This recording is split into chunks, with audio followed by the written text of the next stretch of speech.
And there he is, the man, the legend, the myth. Is there a myth? Well, I want to hear the myth. I'm not a myth. I think I could hear you guys without the headphones. How you all doing? oh, we're Yeah, doing it's great. great to How see about you. you? Yeah, man, not bad. White beard, no hair. You mean like this? Oh, Yeah. just like that. And It's contagious, isn't it? It's Yeah. Look at that. Keep the yeah, hat.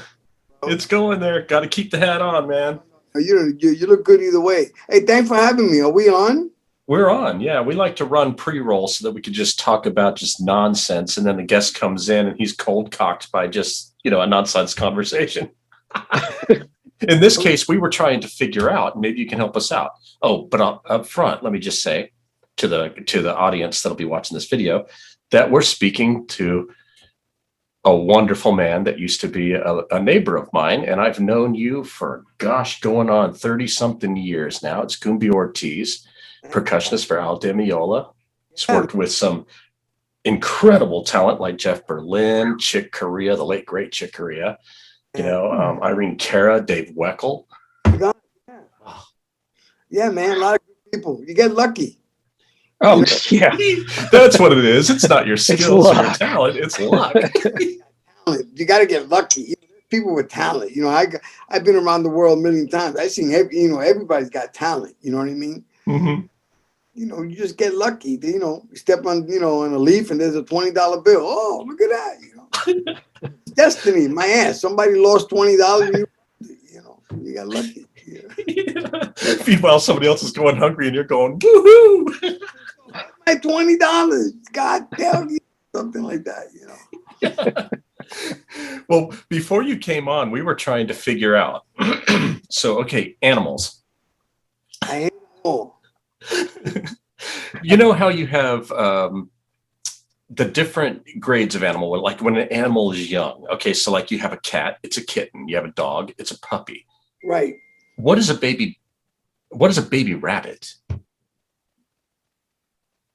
I don't know. Yeah. A babbit. That'll work. So you've got a couple projects going on right now. Oh, I'm sorry. I totally cut you off. Oh, it's good. It's good. Yeah, I talk shit all the time anyway. I don't know because I'm not that smart. I told you I was lucky, but I'm not that smart. So you've got a couple projects going on right now. You're doing the Black Honkies. You're doing Electric Rendezvous. Right. And you're staying some busy at this time when you can't be out on tour with Al. Yeah, I'm really busy because, I produce and co-produce a lot of smooth jazz guys with Philippe Chase. Mm-hmm. And so, always writing, always mixing, always yelling at people. No, it's not like this. It's like this. You know what I mean? My dad used to always say the only way to get juice out of an orange is to cut it and then squeeze it. Oh. No other way. If you got That's that, true. Really, it's the same thing with music and art and anything that you do. You got to squeeze it. I know the Montessori crowd hates that, because they want to baby everybody. But, to get somebody to go to the next level, to hit 600 home runs, to do whatever it is, takes a lot of work. And a guy like me, because like I said, I'm lucky, but I'm also from the South Bronx. So there's a, if you're not going to do it, I'm going to find somebody who could do it. You know what I mean? Mm-hmm. Your feelings and all that stuff, but I'm not your mother.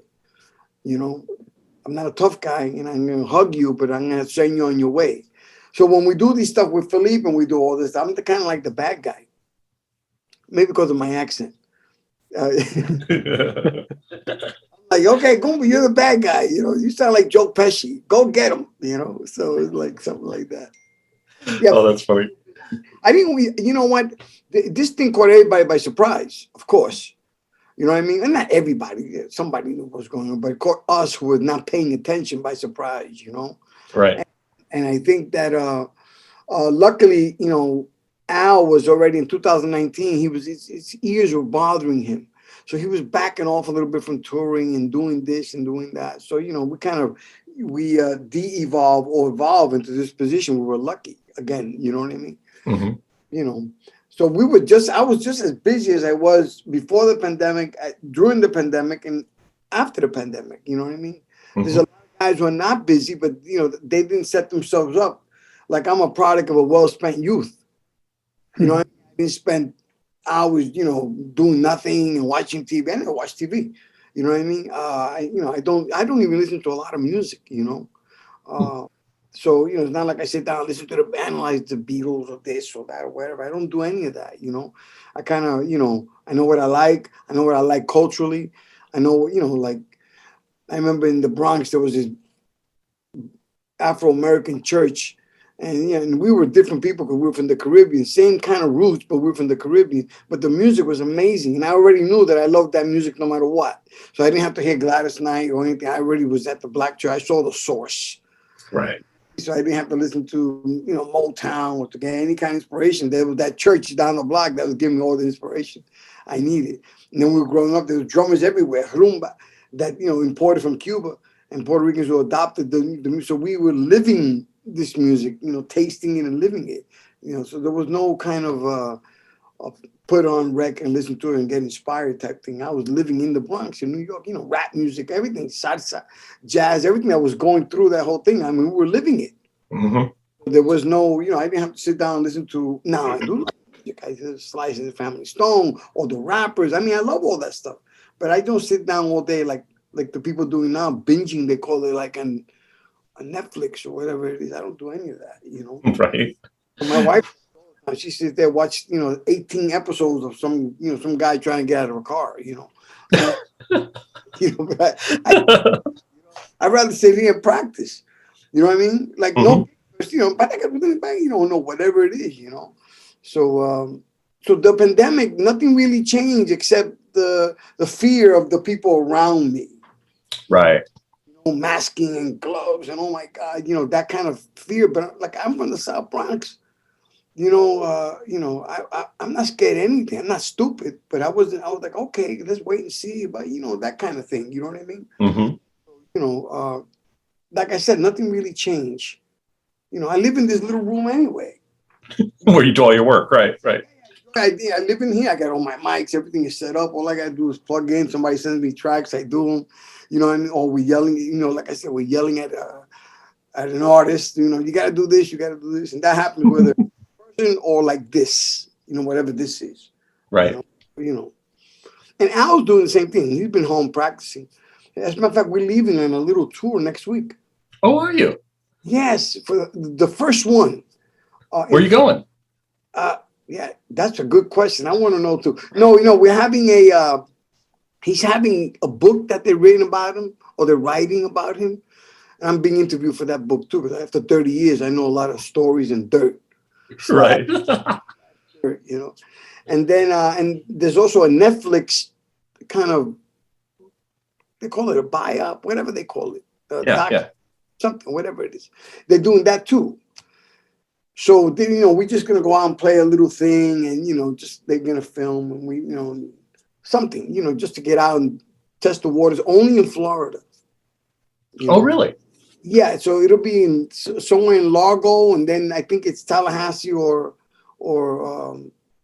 somewhere in North Florida, and then back to South Florida. Okay. You're not doing Miami, huh? Well, we're gonna do somewhere around Miami, but not Mhm. Miami. You know what I mean? You know, we're trying Right. because you know everybody's got to be 6 feet apart, blah, blah, blah, whatever the Right. protocol. So we testing the waters, so to speak. You know what I mean? Yeah. And Yeah. what happens? He's got some other days. They were booked with some kind of acoustic thing with accordion player and the guitar player and stuff like that. I don't know if he's gonna do that. So you know, because I love playing the electric stuff. I love Right. the acoustic stuff. I love it, love it, love it. But I really love the electric stuff. You know what I mean? Hmm. Full of That's energy. when the show really comes alive. But you Yeah. know, Acoustic, you know, look, Al plays the same. He thinks he plays different. He plays the same. You know what I mean? He's like right. what he does. You know what I mean? Yeah. So there's something about him holding that electric guitar, that Gibson. You know what I mean? Mhm. And walking on the stage like a lion looking to eat something. You know what I mean? It's like, Right. wow. It's, you know, I remember I was a fan of Return to Forever, you Hmm. know, and all that stuff. And then it was like I never thought I would play with these guys or know these people. I had no clue whatsoever. You know what I mean? I just practice and play, and the people are texting me. I don't know. Look at this guy. Don't forget the underwear. I don't know what that means. What kind of party is it? Yeah. Is my mom gonna be there? I had no clue, but I was a big fan of that kind of musicianship, that kind of over the top virtuosic thing, which I thought I was, never gonna. I just want to play jam with my buddies, and we play in our religious, our Caribbean thing from the Fa culture, that karaoke, Africa, all that stuff, Santeria and stuff. So we have this connection with nature, and we play the drums. It's a beautiful thing. But Return to Forever and Out the Chick Corea, may rest in peace. What the heck did I know? You know what I mean? Mm-hmm. Then I used to play with all the guys in New York and blah blah blah. I did this, I did that. I played with Nat Alley, I played with Jimmy Cobb and Walter Booker. The real deal people, And but when I was in Florida, I got a little restless. Mm-hmm. I'm almost 65 and I'm still restless. But I was restless. My first marriage wasn't going too good. Life. Mm-hmm. I took a couple of $100 and left to go to Paris for no reason whatsoever. There was something, I saw a Sting movie, Bring on the Night. Okay. 86, I think I saw it.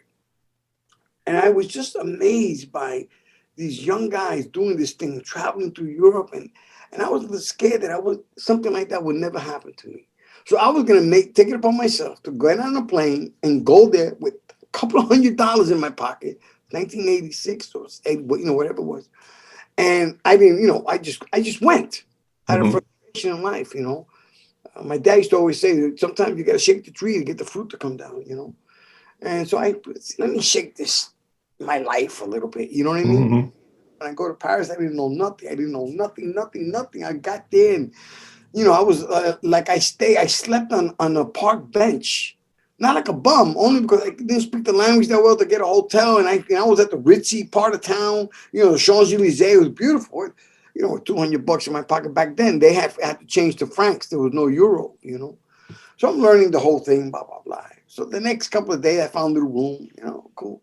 Then I decided that I'm going to go see the Mediterranean, I'm by myself. I got no friends. I'm not even talking to nobody. I'm just walking around, like a kid from the Bronx, Right.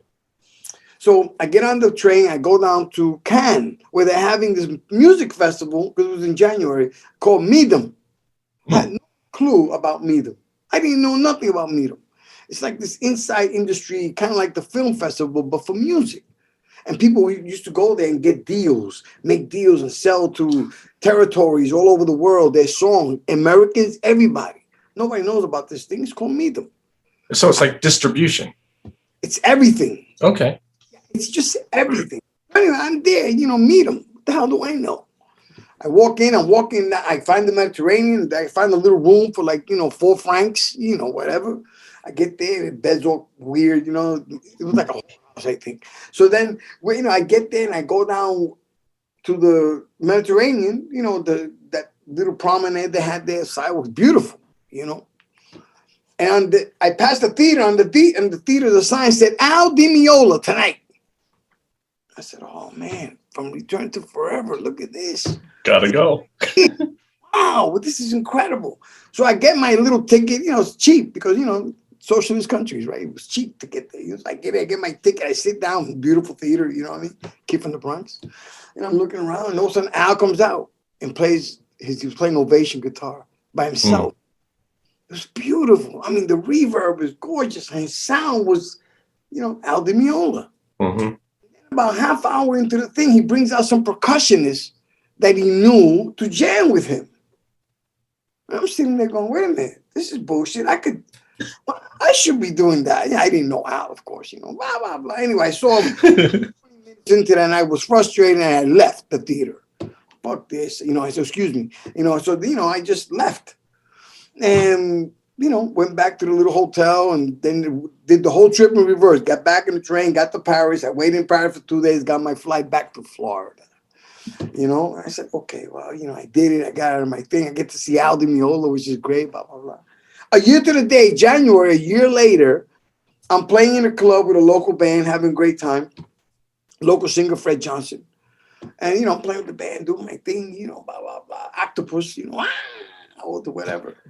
Inside, in that club where I'm playing, Al DiMeola walks in the club. I mean, go figure. Right? Wow. I saw him a year ago in France. I didn't say nothing to him because I didn't know him. You know, Right. He walks into where I'm playing at. He's playing the next night in St. Petersburg, Florida.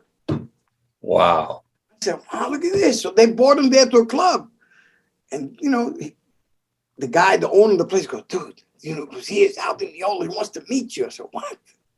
He said, are you kidding me? What? Anyway, I sit down.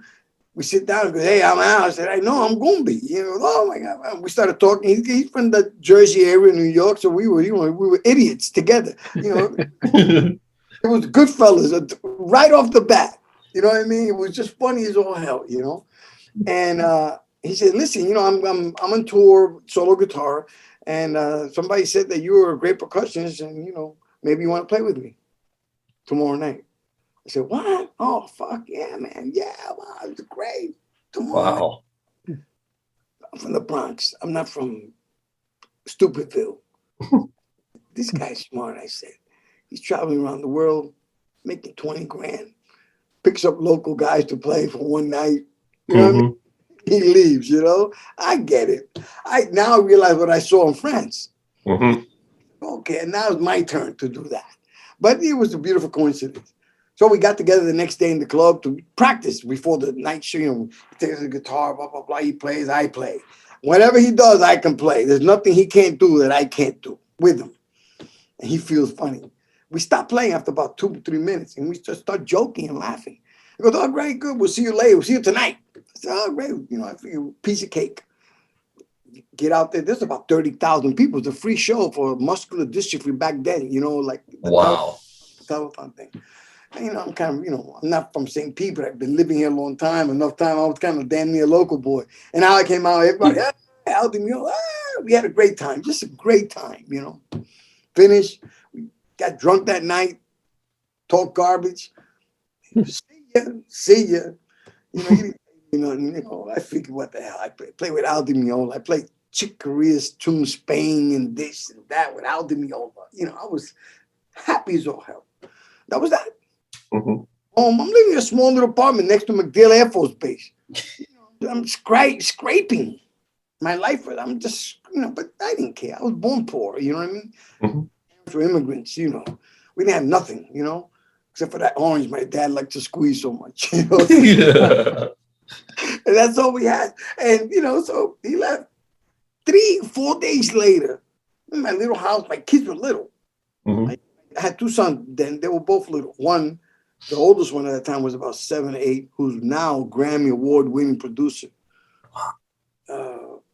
Eric, they were little babies. My son Mark was a cook or something, whatever he does. He's just good looking. He just gets by with those good looks. And my other son hadn't been born yet.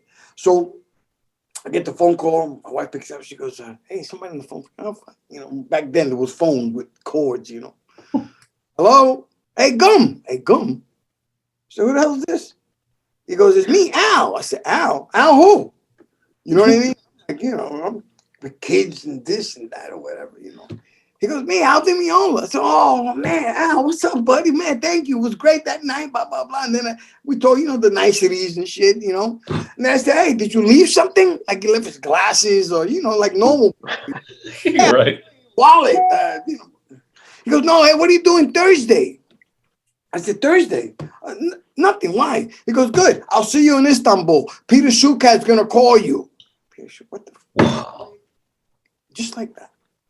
Wow. I told my wife, I think I'm in the band or something. I don't know what just happened. I'm going to Istanbul on Thursday. What? She said, what are you talking about? I said, you know, yeah, man. Luckily, I just got my passport a year and a half before to go to Europe. So I had my passport already. But I had to go down to Miami. Peter Shukat, who was at that time Miles Davis's lawyer and manager. Who I didn't know these people from nothing. You know? And there I was. This. And Peter called me up. Hey, oh, God, welcome. You know, you're in the band. Blah, blah, blah, blah. You know, that kind of, you know, that New York thing. Oh, Peter, man, what's going on here? You know, he goes, no, you know, Al loves you. Thinks you're the greatest thing since sliced bread. Blah blah blah blah blah. Yeah, yeah. You're in the band. Don't worry about it. But I don't know. I don't even know the music. I don't know. I'm nervous now. I'm like, Right. like what Al happened to Al with your career when Al was 19. Right. But now I'm 28, 29 years old. I'm a little older, but still a fairly young cat. You know what I mean? Mm-hmm. And I'm going through all this, learning who these people are. Good, don't worry about it. We're gonna fly you down. You gotta get your this. You gotta get your stamp and thing because there's a lot of blah blah blah blah blah blah. There wasn't a plane flying out to Istanbul, Turkey. And I get there and it's Tommy Breckline and this guy and this guy and playing all the hits. Right. Yeah, dude, I was like scared out of my brain. You know what I mean? Scared. I'm like, I don't know if I belong in this. You know what I mean? It's like somebody said, "Come here, kid, Yankee uniform, shirt, good. You're batting third." What do you mean I'm batting third? Up, blah, blah, what? It was like that. You know what I mean? And to this day, I'm telling the story. It still seems like it was somebody else it happened to, and it was me. You know what I mean? Mm-hmm. I didn't do anything, and it turns into 30 plus years of this. I think it's what you did was you were you. Yeah, right? You know what? Maybe that I didn't have formal schooling. I didn't go to Berkeley or Juilliard. The cookie cutter musicians that they end up playing in the circus anyway. Mm-hmm. I graduated from Juilliard. Hold on, here's the cue, the clown. And then what the hell kind of life is that, bro? I'd rather work at Home Depot and shit. You know what I mean? Right. There's something. No, a musician is a musician. Nah, I love to play music. I don't think of myself as this musician, this thing, the art. What art? I did it to get girls. You know what I mean? I didn't do it. That's an art. Yeah, it's an art. Yeah. You're right, it is, Yeah, music is like an in, man. When it comes to girls, it's an in. It's an in. And back then I had a ton of hair. If you see the old pictures, I had a ton of hair. I never wore a shirt. I was like this guy, you know what I mean? So it was a lot of fun. And I love playing the instrument. I love the history of my instrument. I love but it was my people, my culture. You know what I mean? But Al was that guy. He's a virtuoso. Mm-hmm. He's the real deal. There's no mistaking about this. He's the real deal. You know what I mean? You know what I mean? I could care less about any of this, but I was in awe of it at the same time. You know what I mean? Like the reason we wear sunglasses in the sun. Right, they will burn you. It was so bright. I saw Al like that, like this bright. And he is, bro. In 30 years, we've seen all the great rock and roll guys that everybody knows. You name them, they've come to see our show, and every single one of them go out there and bow to him like some sort of god. He was Batman, and for lack of a better term, I was Robin. Mm-hmm. You know what I mean? Mm-hmm. And I never seen, like, maybe Raul, may rest in peace, from Santana, had that kind of thing. Right. Raul, who lasted forever in that Santana band until, he his untimely death, with the disease. He had cancer or something. But, I was fortunate enough to have that. 99% of musicians don't have that. I was with Sting for 2 years, and I did this for 3 years. And I did this. And what are you doing now? I don't know. I'm washing dishes with, wherever life leads you to. You know what I mean? Mm-hmm. Like I said, I was fortunate. This is just luck, and I don't want to say a blessing because people say that too loosely. We're all blessed. Mm-hmm. I mean, everybody's born, they're all blessed. You don't come out of your somebody's butt. You come out the way everybody does, normal, the same way everybody. You're all blessed. You're breathing, you're good. Right. Whether $1 million or not, you're good. You know what I mean? Mm-hmm. So I felt that this was like what they say in English, the cherry on the cake or the ice cream, whatever that thing is, So I live in two cultures, some English and Spanish. So I go back and forth trying to remember the old sayings like an idiot, I felt that way. I still feel that way. Me and Al, we FaceTime, we're friends now. But this little thing, kind of like, how you are with your dad now that you're older, if your dad's just still alive. I hope they are. Mm-hmm. You know, that you talk to them like men, but they're still your dad. Right. Special. There's a little thing there that you're not gonna go over that thing. And I'm that way with Al. We talk about anything, but he's Al DiMeola. No, he's not a deity or nothing like that. But man, I've been on that stage watching him, being a fan, not just performing. You know what I mean? Like, you know, oh yeah, we're equals, and that's an American thing. We're all equal. No, we're not all equal. Right. Achieve more because they put that work in. They got that work ethic. You know what I'm saying? Mm-hmm. I have the work ethic, but I'm from the Caribbean. There's part of me that, like, you know, can we eat now? You know what I mean? That type. Right. Right. You know, can we do whatever? You know, I'm not saying I'm lazy. I'm not lazy, but you know that work. That not just him, Stanley Clark. You know, John McLaughlin. These guys. It's not Albert. When I first joined, we were on the tours, on the buses. He would be playing the whole time. 6 hours, 7 hour bus ride. Oh, man. I said, dude, what's wrong with you? You know, but it was, you know, that's what makes you, you know what I mean? It's the difference between, from years of watching Al, I came up with a term that said, good is the enemy of great. Mm. You know? Yeah. Good enemy of great. If you think you're good with it, then you know what? That's where you're going to stay good, you know? Mm-hmm. And one day, you know, I was telling Al that he walked on stage and whispers in my ear, you know, you're not good anymore. You know, you're great. I said, Wow. What a compliment. Yeah. So, you know, it was a lot of, and we did a lot of duets for a long time. You know what I mean? Uh-huh. It was, you know, it's a special validation doing, because I didn't do it for this validation. You know what I'm saying? It's kind of like a lottery scratch off. You know, you go to the store, you get toothpaste, you get a shampoo, you get whatever. Yeah, let me get a dollar lottery. Gig with Al DiMeola. Oh, really? What the hell? You know, that way. You know, and there's a lot of guys who graduate and they do all the right thing from Berkeley, you know, and I know all these guys, you know, and I sometimes feel bad for them because they don't get it. This is it's the mystery and the wonderful thing of not knowing in life, right?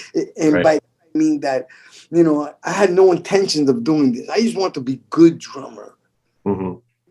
That when I play with my friends, they go, man, that was good. How did you do that? You know, that kind of thing. You puff up, hey, here's what you do, you know, blah, blah, blah. Not because I was going to make whatever, you know, or do whatever, you know. So to have the kind of validation in spite of you not wanting it.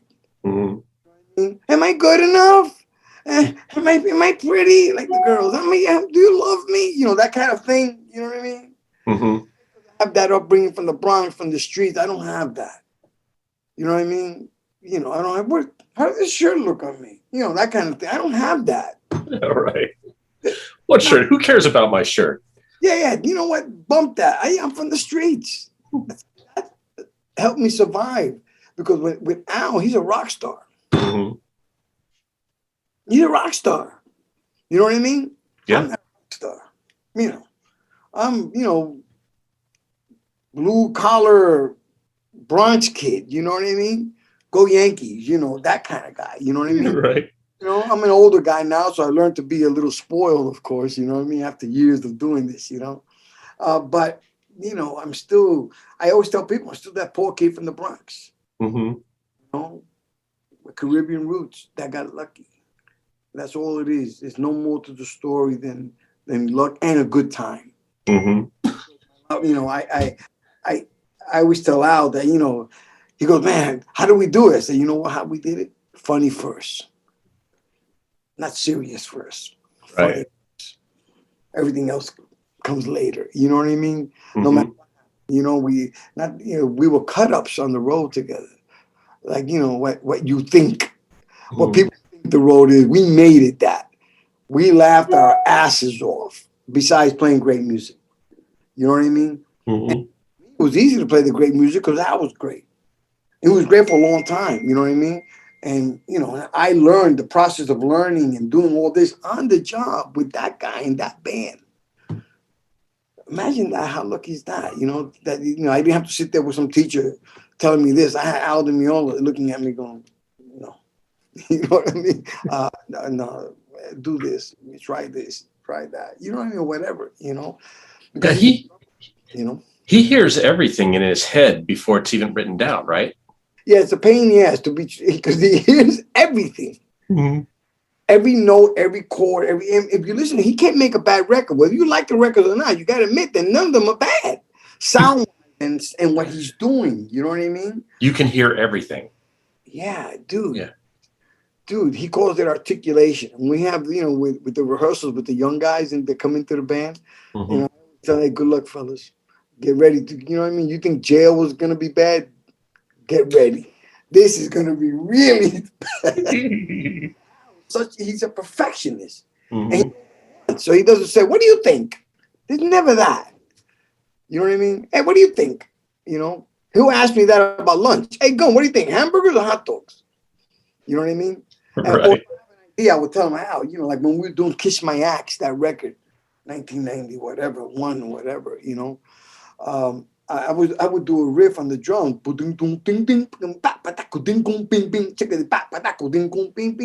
And he said, oh man, that's cool as all hell. And that was the intro to the record itself. Mm-hmm. So look at that. He's listening to things. He's being inspired. You know what I mean? Mm-hmm. Because for American people, because the culture is not steep in anything. It's too new, this country. That's so you true. on Wednesday, you have a Malaysian barbecue on Tuesday, you have Filipino on Thursday, pizza on Friday, right? Not me, I'm culturally specific. I have rice and beans every day.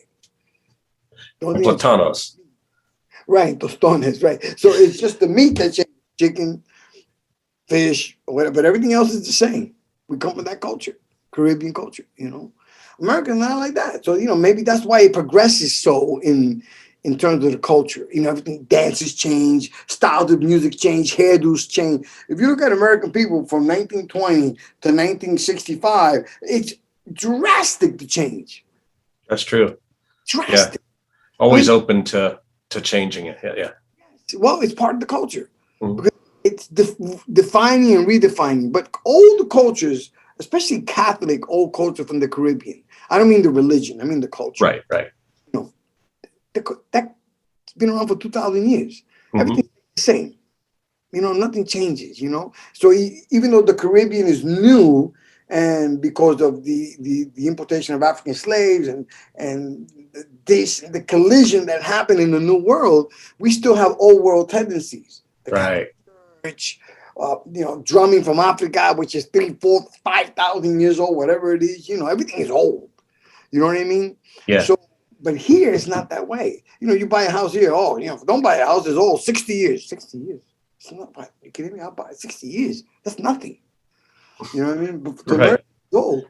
Oh, my truck is falling apart. It's 2015. 2015. My dad rode a Rambler from 1945 or whatever, fixing it all day. You know what I mean? But that happens in the music too. Mm-hmm. So Al's one of those guys that's changing the music all the time. He's looking for, like Tuesdays, Arabic, Wednesdays, Spanish, Thursdays, the same way they do the food, they do the music. They're picking cultures, and mixing it and doing whatever. That's a very American thing to do. Mm-hmm. It doesn't happen in Bulgaria. You know what I mean? We do Bulgarian dance, the mating dance in 10,000 years. It's great, That leads me to.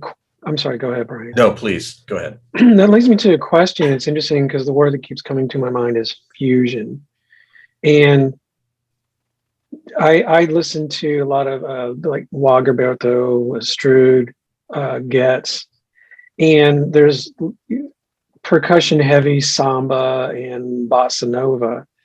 But when did hand percussion, like what you do, when did that really marry more into jazz? And it's amazing to me how it really works. You wouldn't think sort of this free form structure would really mesh so well with what you do. And immediately puts a Latin spin. Yeah, It's just amazing. in America, the term Latin means Catholic Church. We're Right. all connected by the Latin spoken in the church. That's why they call it Latin. Right. So, but we're speaking mainly about Cuban music. And that happened with Dizzy Gillespie. Mm-hmm. Because Dizzy went to Cuba and he saw nothing, because Cuba's a black island. Mm-hmm. You don't realize that it's an African island. It's African people. Mm-hmm. It's meshed in like this. This is Africa. And when Dizzy went there as a black American, because black Americans are they're so removed from Africa except for the skin color. Right. Culturally, nothing to do with Africa. Culturally, it's in the DNA, but it's just the skin color. So everything's black. Like Mm-hmm. white people in America have some of them don't know nothing about Europe, but they're white. Where's your grandfather buried? Oh, in Louisiana, in Virginia. Well, your great grandfather. You don't come from here. Right. Where do you come from? Come on. They don't know. And maybe that's the reason why America progresses too. I mean, it's a bad thing and a good thing at the same time. I'm not here to judge not knowing, but Right. with Dizzy Gillespie coming in 1940, going to Cuba, there was musically in America, it was the dotted eighth note. That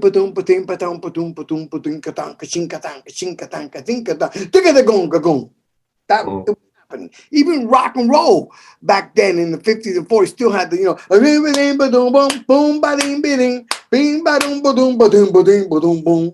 right? Mm-hmm. Yeah. The rhythm, which comes probably from native people in this country, which is that rhythm. Now Mm-hmm. the Northern African 2 and 4, you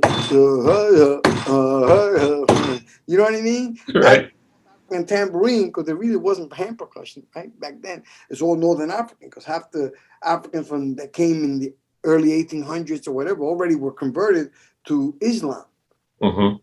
The slave trade that was happening within That's right. Yeah, because the Arabs shift from, yeah. Cuba and Haiti, they were all tribal. Different culture altogether. Mm-hmm. Hand drums. That thing, So when Dizzy went there, he saw a 500-year-old culture that's been there from Africa, from tribal, from the Yoruba jungle, from the Dahomey tribe. They still even spoke the Spanish. They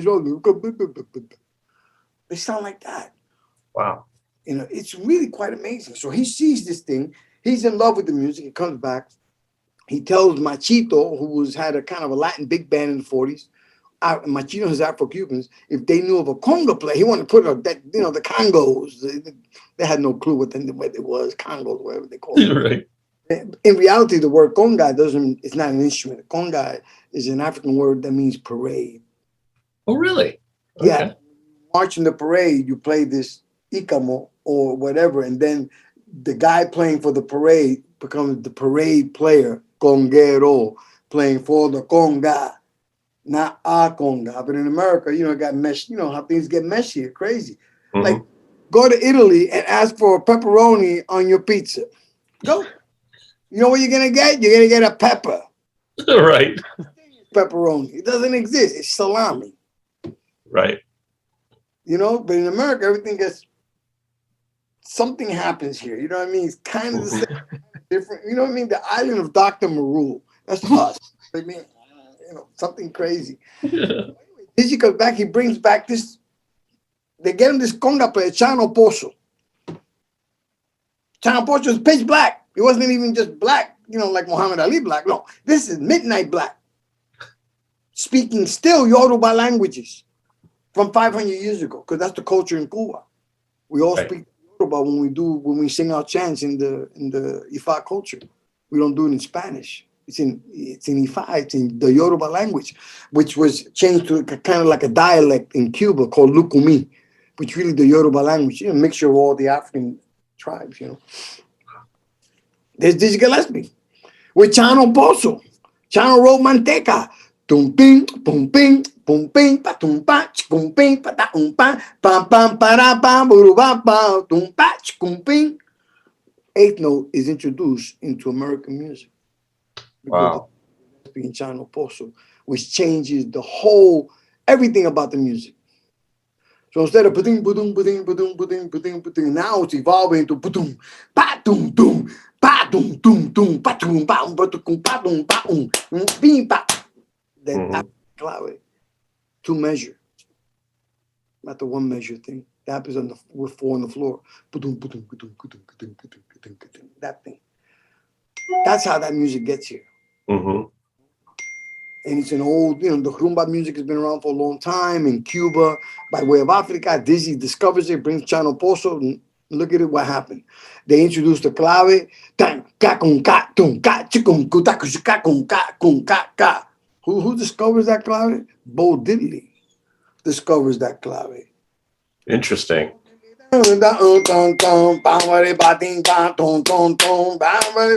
That. Wow. That's what happens. And it was happening in New Orleans too, because 3 Africans that came to Louisiana were from Cuba. Not Cuba went through that thing. So you have that. New Orleans is the closest thing you have to the Caribbean in America. That's true. Of the, for lack of a better term, that voodoo culture. And second line, that parade, the conga. Second line, they call it in New Orleans. I love it. I love New Orleans because it reminds me of Cuba, Puerto Rico, and Santo Domingo. Same thing, same people. It just developed differently, kind of like that. Where's that island where the animals grow differently? The Guadalajara, the Galapagos Islands, yeah. Thank you. And that, and those animals grew because they're separated from everything. Right. No influence from anything else. American music. They too had this thing going on, you know what I mean? And so then you can see the way, just follow the music. If you want to know history, follow the music. Don't follow the bullshit. Follow the music will tell you what people were there. That's true. That's true. If you listen to African American singers in church, to my ear, they sound more Muslim than anything else. And people go, "Oh, wait, we talk about Gumbi." I said, because you know what? If you go Assalamu alaikum and all that's part of the African American culture too. Not that, because they were made Muslim. They were Muslim by the Arab slave traders. So it was easy to convert the Muslim to the Christian. It was the same book. Right. But you couldn't do that. This tribal. What book? He ate the book and then ate you. Right. Revolutionaries. That's why Cuba had the revolution. It was it's part of the culture to rebel and do whatever, Well, here it wasn't. Everything squashed. Yeah. You're gonna simulate. You're gonna speak the language, build that wall, or whatever the hell that was going on. Just to make sure that we stay uniform. And there's gonna be a Walmart in every neighborhood and a CVS and everything will look the same. And we're gonna speak the same. I remember when I was a kid, we didn't speak English. I was born here and we didn't speak English until I was 7, almost 8 years old. The thing that Tampa's famous for is the beginning of Cosa Nostra, New York, and where it was Tampa. They brought that culture, and then they mixed it with the Cuban and the Spanish, rolling cigars. That's how the Cuban language was born.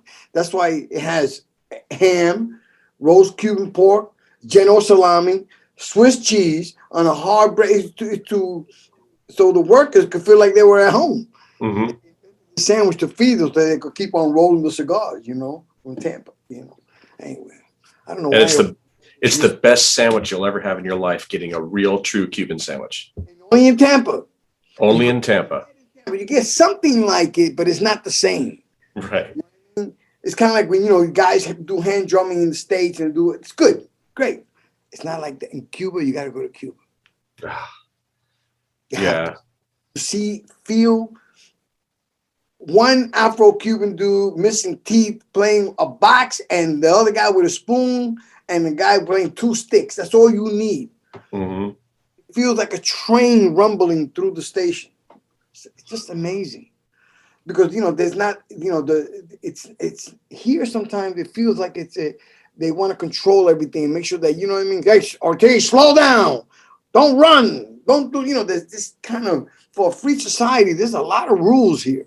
So I think in my humble opinion, the freeness about this is to buy and sell. We still go, you could buy that Tesla, but you can only go 35 miles an hour. Right. It goes so fast. And then they go, oh, whoa. You can't do that. You know what I mean?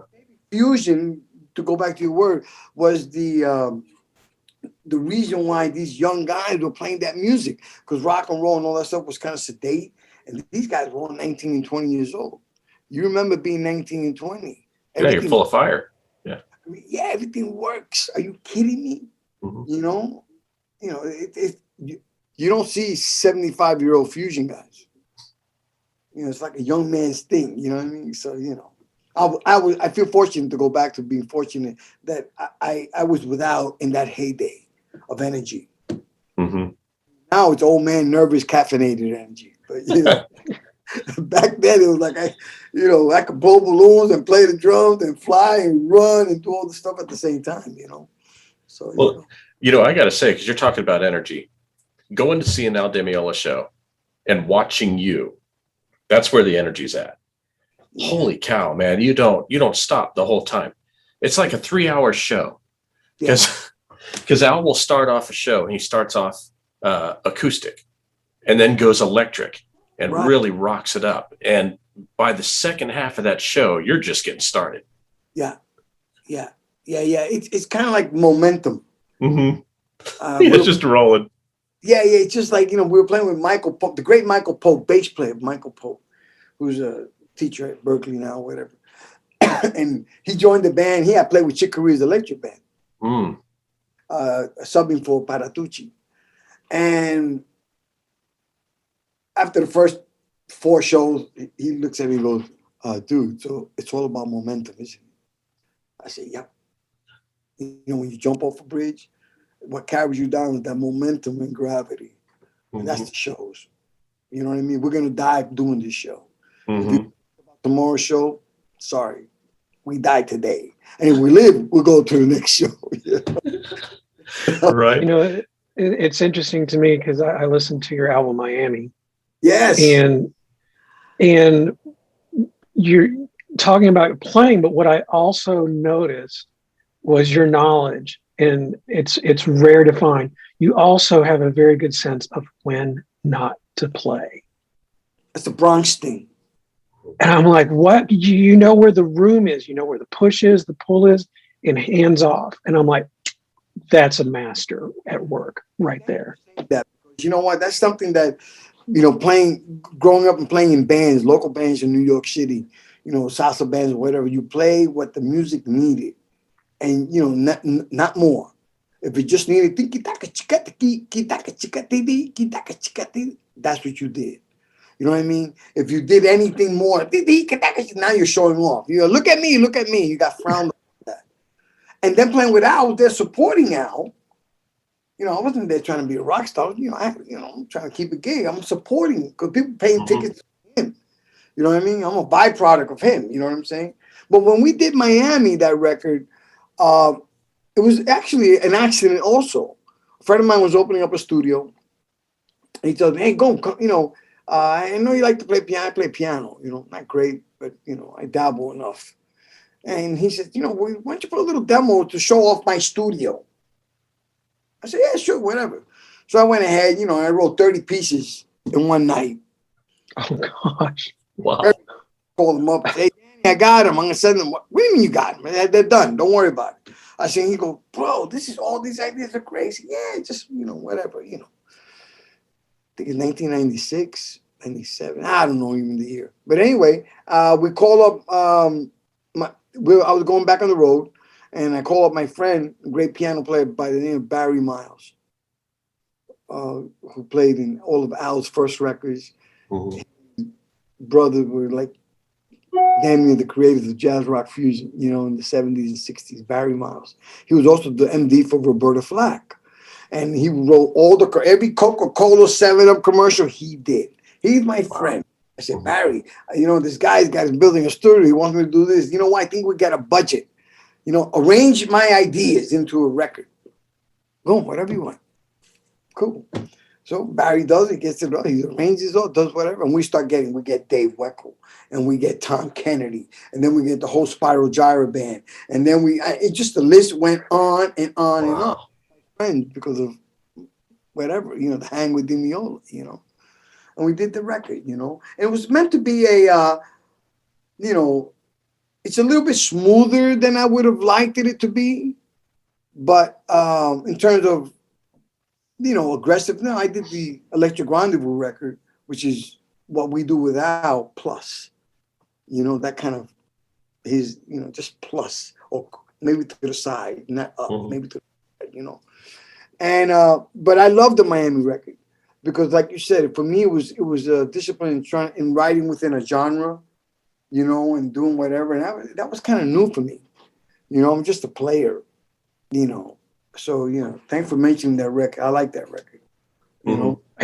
It's a lot of fun, and also what struck me too was, even though it is your record, it's not mixed percussion heavy. You're kind of actually tucked a little. Yes, that's in the mix. That's on purpose because I didn't want it to be a Gumbi record. I never wanted to be that guy, even though I have those abilities. You know what I mean? It wasn't like, you know what I mean? I didn't want to do that. I wanted to make good music. Like the music was the important. It wasn't a clinic record. You know what I mean? So even now when I teach guys or have students and stuff, I tell them this is what the music says. It's telling you what it needs. You don't have to add anything to it. The music is asking for this. You know what I mean? It's kind of like when you're in a relationship with a girl. You know what I mean? She gets, you never know what I want. And then, yeah, but you gotta tell me. You gotta, you get that man thing. But the guys who are successful do exactly what's needed, not because they know, like you said, when to and when not to. Right. It's a dance. It's not a contest. It's a dance. It takes two to dance nice and do whatever, So if I'm playing something, Dave Weckl doing something, I don't want to overshadow Dave Weckl. Why do I want to do that? You know what I mean? For the record, for the song, for whatever it is, it's got its little place. And you're right. Friends of mine will complain. Hey man, there's not enough conga solos. I'll play in your ear as loud as I can. Make you happy. You can't get on the radio, showing off like that. Right. You have to still have a song. I learned that from DiMeola too. That composition is very important. Ain't just jamming. Too. But when you edit something for the radio, 3 minutes or whatever it is, it's gotta have a composition. Middle, da da da da da. If we're anything that's successful in American music is American music business. They're selling commercials and they're selling this and they got this and blah blah blah. A lot of guys don't get that. That it's a business. My F sharp. You know what? Fuck your F sharp.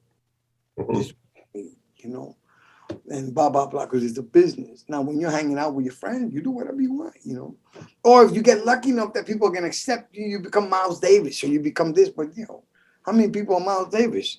None. There's only one guy. He evolved to that because he too was playing, with a suit on and doing whatever. It wasn't until later on in life where he decided he was going to be Prince or whatever he was doing. Right. But not everybody's that fortunate, I think I'm that fortunate, but I don't want it. I can make a record now, I can do whatever I want like that. I don't want that. Right. You know what I mean? I the things I do now, and I told this to Al just 2 days ago, I said, we got to think about legacy. We're not competing with young kids anymore. That's not, we can't do that. You can't compete with that.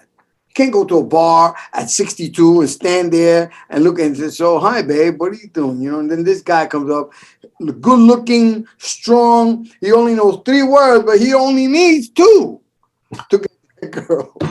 Right. And here you are with a wealth of knowledge and blah, blah, blah, blah, blah. So I told Al, we just need legacy now. Do things so in the future, whatever happens, they go, oh yeah, remember that thing that Gumbi and Al did, or that Al did, or something like that. That would be something that You know, and Al's got a couple of those things. You know, Race with the Devil, and you know the stuff he did with Chick, which is always all amazing. You know, but now as we get older, like when I post on Facebook, like these little 30-second, I'm posting not because you know I have endorsements and I have this and that, but more important is like my old man legacy. You know what I mean? Like, oh, that guy still has it a little bit. You know what I mean? Tiny bit, just a little bit. You know, not gonna compete with the young kids. There's guys who, you know, it's like it's unbelievable. You know, and I was that guy. I see some videos of me and Al playing together. It's like, you know, I thought, oh, you know, we're not gonna do that again. Oh, there's no way I could do that. I smell like Vicks and Ben. If you smell like Vicks and Bengay, you're not gonna get the girl, and you're not gonna play that fast. You know. But that's okay. Funny. But you're right though, because like you know, being an entertainer myself, you know, not to your caliber obviously, but you know, playing live and things of that nature. When I go out and I see a group play, and I see a fat, balding, nasty old guitar player up there trying to look like he's 20 and trying to look like he's hitting on the chicks and stuff like that, I'm like, I don't want to be that guy. Yeah. I'd rather stay home than look like that guy. Right. It's sad. Exactly. Yeah. It's really, yeah, I don't want to be that. I do try to stay hip and do whatever, you know what I mean? Right. The other day I walk into the Home Depot to get something and I walk in without my mask. You know, I forget, because sometimes you forget. And the lady, she goes, hey, Latin Sean Connery. Go. What do you mean Latin Sean Connery? What the hell does that mean? I was a smacker, you know? But, that's awesome. You should have called her Money Penny. I should have, but you know what? I was a little taken aback that she, you know, that I forgot my mask.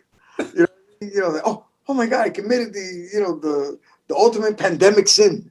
Right. I just did that yesterday walking into a store. I walked in there without the mask and they're like, sir, do you got a mask? And I was like, you know, I do. Yeah, I know. It's really strange. You know what I mean? I remember I walked into you know, Publix. We have Publix stores here. And I walked, no mask.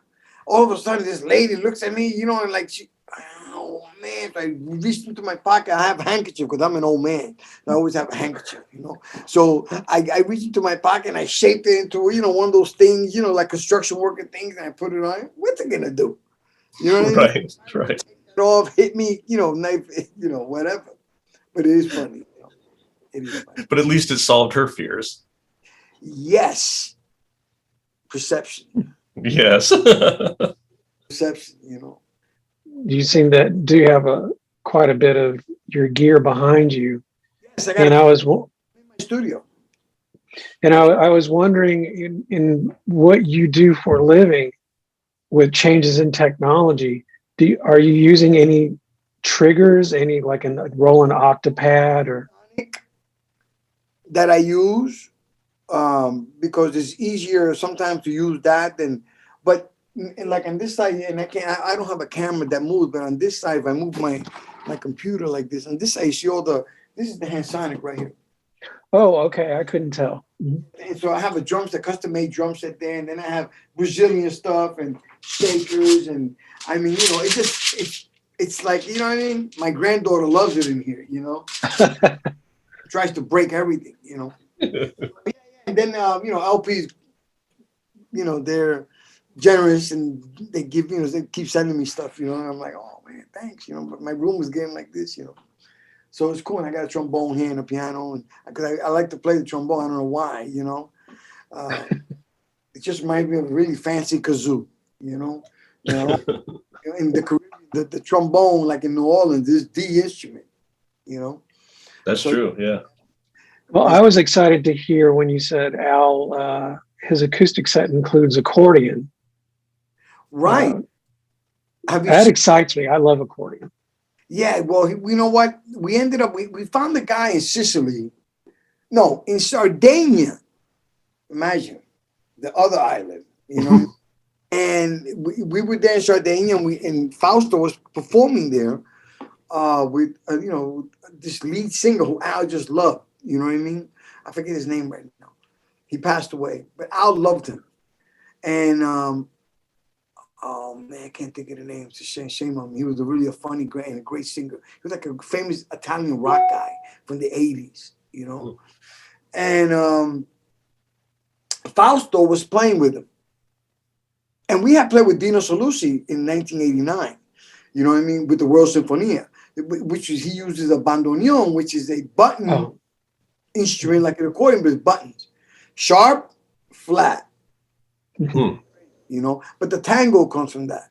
So, you know, Al, you know, he was hanging out with Piazzolla and he loved that instrument. He was trying to get to his Italian roots through that instrument. You know what I mean? So, and he took me along for that ride because my instrument, the hand drum, the icamo, the congas, whatever you want to call them, have nothing to do with that instrument. You know, for the way Al was approaching it. In the Caribbean, people play this, but it's always, you know, with a lot of percussion. You know, so I think he was trying to find this new melody in his head, based on his Italian roots. You know, and even though Piazzolla was from Argentina, he was Italian. You know, from Napoli, and we would tour, you know, in the 2000s, whatever. After 100 years of touring, we would tour countries that had great food. So we were in Italy a lot, you know. So you know, we stay there and go to, you know, to Napoli and all the islands. But anyway, we were down there, and there was Fausto, and he says, "Hey, Gum, you know, we came back to the station. We got to make a band." To do, you know, I said, look, dude, let's use Fausto Becalosi. That dude is an incredible player, sings, and, you know, he was just a hippie. You know what I mean? An Italian hippie, you know. So, you know, Al, everything's written out, and, you know, like that. And those guys, they could read, of course, they're classical musicians, but they want to jam. You know, there's an impression about American music and jamming. Mm-hmm. You know what I mean? You know, something more looser than it really is when you get to that level. You know what I mean? So, you know, like Chick and all those guys, this all well rehearsed. You know, it's a Broadway show. You know, it's not like, you know, even in Al's music, the only time we really improvise a lot is when we're playing the duet. And then we improvise, you know, or Al's tired, you know. He's go take a solo, I'll be right back. But, you know, we found Fausto, and Fausto became part of the group. I mean, a fixture in the group. That's how great. He really is great. But in America, what accordion? You know what I mean? I was trying to get him a while back where we were trying to get Lady Gaga to do a song with Fausto. Because my son, you know, he's won 3 Grammys producing all these great artists, you know. So I had access to that.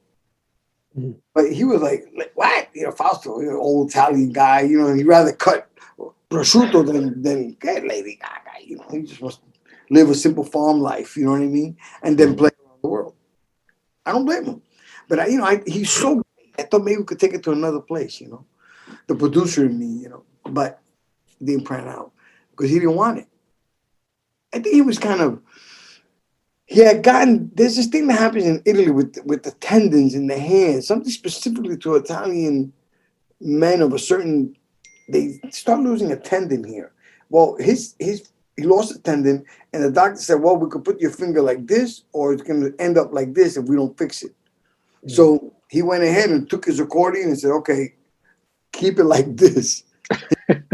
So move it so he could play the accordion. Look him up. You know, Fausto Becalosi, you know what I mean? You know, and he was with the band for a long time. From 2009 to recently, you know. So yeah, the accordion. Go figure, you know what I mean? Yeah, it's an interesting instrument. Yeah, well, you know, and I loved it, you know, and I think in America sometimes it gets a kind of a polka thing, you know, and always the nerdy kids play the big accordion. You're playing Beatles on the accordion, you know. But Fausto was hip as all hell, you know. I have a friend of mine who's in the jazz department in I think in San Diego. His name is Kamal Quinata. Tremendous dude. And he just loves Fausto. I mean, you know, every time he calls him, you know, Fausto. Dude, you know, call him. Here's his number. You know what I mean? You know, he wants to bring him over because, you know, Fausto is really great, you know. There's that great tradition of swing in Europe because of gypsies. Right, you know? right. You know, that, you know, thing, France, Mhm. Hungary, and all that stuff, you know what I mean? That balafon, that instrument that they play, kind of the string, weird looking instrument that they play. All that stuff comes from India anyway. You know, Right. I don't know why you know, I found out that the reason they called them gypsies was they thought they were from Egypt, but they're not. They're from India, you know, migrated like this, you know. That's the one thing about traveling as much as I have. You really get to know shit. Right. I mean, and really interesting stuff. You know, you go, man, really? Wow. And then you start to ask questions about yourself, trying to get that information out. You know, the collision of the new world. Because we in America, we live like these, like we've always been Americans. Absolutes. It's always been that way. You know, white Jesus and this and that. Absolutes. Everything's absolute. Right. It's absolutely made up. You know what I mean? You know, and so then we have to find ourselves within that. You know what I mean? Right. Kind of matrix. Something like that. You know what I mean? So and Yeah. I found myself in Al DiMeola's group. You know, that's how I found myself in Al DiMeola and all his bands. You know what I mean? Whatever he was doing, you know, okay, a kazoo, a squirrel, two ducks, a monkey, and Gumbi. You know, what's a squirrel doing? You know, so It's true though. You can listen to any Al DiMeola recording, and you can listen closely, and you can hear things in there that you wouldn't think that you would put into a song. right. Very, very similar to Steve Vai. He does that a lot too. I mean, you'll be listening, all of a sudden you hear a dog growl, and you're like, "What the fuck was that? And why was it there?" You know why? It's funny because we record and play with Steve Vai all the time. You know, Hmm. they're like buddies. You know what I mean? Steve just loves Al DiMeola. You know? Oh yeah, I bet. Just like buddies, you know. And they're Italian and, you know, blah, blah, blah, blah, blah. So they sit there and talk about tiramisu and drink espresso. I'm looking for a White Castle hamburger, you know what I mean? Yeah. You know, can we get some bananas up in here, you know? But it's been a great ride, actually.